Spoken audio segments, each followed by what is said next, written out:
Im Vergleich mit echter Salami und Mortadella können vegane Wurstersatzprodukte fast nur gewinnen. Kein Tier hat dafür gelitten oder Antibiotika gefressen. Die Produktion setzt weniger klimaschädliche Gase frei und der Verzicht auf rotes Fleisch tut der Gesundheit gut. So die Theorie. Ökotest hat 19 vegane Aufschnitte untersuchen lassen. 6 Produkte tragen ein Bio-Label. Das Testergebnis insgesamt ist sehr ernüchternd, weil wir eben 2/3 der Produkte haben, die von uns nur die Auszeichnung mangelhaft oder ungenügend bekommen haben. Da ist noch deutlich Luft nach oben. Wie wurde getestet? In einem Labor wurden die veganen Aufschnitte hinsichtlich der Inhaltsstoffe unter die Lupe genommen.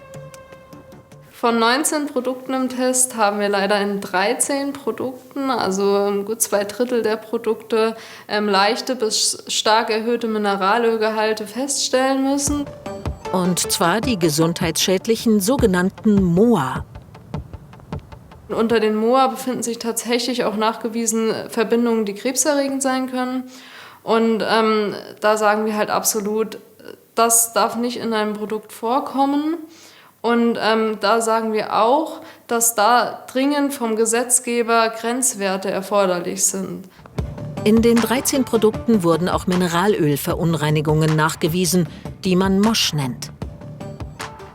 MOSH reichern sich eben in unseren Gewebe, in unseren Organen an und das führt eben auf Dauer, je mehr man davon isst, natürlich irgendwann zu richtig hohen Gehalten teilweise im Körper. Was genau die Auswirkungen da sind, das ist noch sehr, sehr unerforscht. Aber im Zuge des vorbeugenden Verbraucherschutzes sagen wir einfach, das gehört nicht in den Körper rein. Wie aber gelangen die Mineralölbestände überhaupt in die vegane Wurst? Erfahrungsgemäß bei der Herstellung in den Produktionsanlagen. Sei das jetzt bei der Abfüllung oder bei Schritten davor, dass da wirklich durch Schmieröle dann was an das Produkt gelangt und sich da dann eben die Einträge erklären lassen. Aber natürlich kann es auch schon in den Rohstoffen vorkommen. Also gerade wenn man Sonnenblumenöl, Rapsöl in den Rezepturen hat, das sind fettreiche Rohstoffe, wo sich dann das Mineralöl auch sehr gut anreichert drin. Ökotest kritisiert außerdem den zu hohen Salzgehalt in vielen Testprodukten. Ihr Motto: Vegane Wurst braucht nicht unnötig viel Salz. Sie schmeckt auch so gut. Das ist natürlich ein Appell von uns an die Hersteller, dort die Rezeptur nochmal anzupassen und vielleicht mit dem Salzgehalt etwas runterzugehen, da es wirklich ein immenses Risiko für den Verbraucher ist, weil wir durch so viele Produktgruppen im Alltag, also durch so viele Lebensmittel in der Summe so viel Salz zu uns nehmen, dass das wirklich ein erhebliches Gesundheitsrisiko darstellt.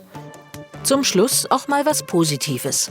Alle Bioprodukte konnten punkten, denn sie enthalten keine Aromen und auch kein Carrageen.